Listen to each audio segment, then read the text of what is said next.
This is Love Notes, daily devotions from Holy Trinity Lutheran Church. Grace and peace to you.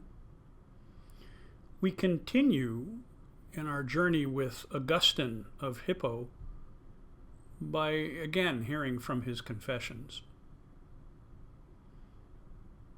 He says today, my sin consisted in this. Here he's going to help us understand what he means by sin.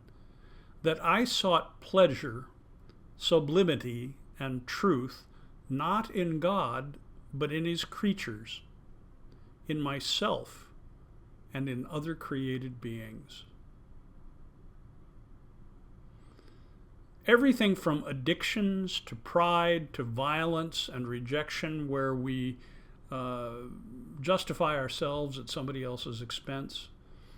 Everything that we do that uses others for our own use falls into the category of sin. I sought pleasure from creatures, in myself, and other created beings, and this was sin. I sought truth, not in God, but in creatures, in myself, and other created beings.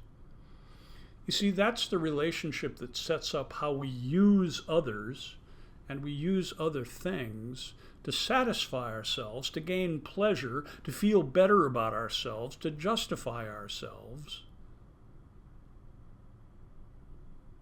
When the school bully comes onto the playground and starts pushing around some kid who can't defend himself, it is in order to justify himself, to give him the pleasure of knowing that he's more powerful than at least that kid, probably because there's somebody at home who's doing the same thing to him. He continues, so it was that I plunged into miseries, confusions, and errors. My life became a series of miseries. Every time I took up something that I thought would give me pleasure, I got misery. Every time I sought truth, I got confusion. Every time I sought anything in life under my own power, I was in error. Things failed. Things didn't turn out the way that I wanted them to. He says, my God, I give thanks to you, my source of sweet delight and my glory and my confidence. I thank you for your gifts. I thank you not for the things that I've discovered and the things that I've used. I thank you for the things that you've given me as a free and gracious gift. And that is where I find delight and glory, in you and your gifts. Keep them for me. In other words, sustain my life in you.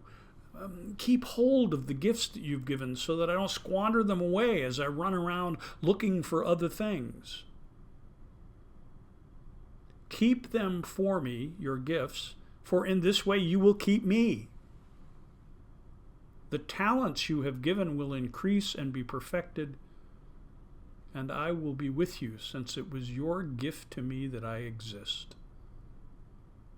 When we allow God to have sway in our lives, when we reject everything else that gets in the way, then our talents grow, and not for our own purposes, but for the purposes of others. If you read the whole Confessions and others of Augustine's works, you'll find that his understanding of love is in this kernel of truth. It's when we objectify what God has given to us and make it under our own power that we find ourselves in sin and unable to love. To love is to recognize the gift before us in everything. The talents that you give, well, those will be increased and perfected as I devote them to you. It is your gift to me that I exist. Shakespeare writes in one of his plays, to be or not to be, that is the question. I think Augustine would argue with that a little bit. We don't get to ask the question, to be or not to be. We don't have a choice. We are. God has made us, God has created us, and we exist. What we do with that existence is open for debate. And I suppose the not to be, which is implied in Shakespeare's use, is that we could end our lives but that would be contrary to God. We are because God has made us. We exist because God has made us exist. And the whole question of life is how we manifest being God's creature and living with God's existence. God is no add-on that we just kind of put in our lives so that there's a little piece of spirituality involved. No, it claims everything for Augustine. It is your gift to me, Lord, that I exist. Now show me the way.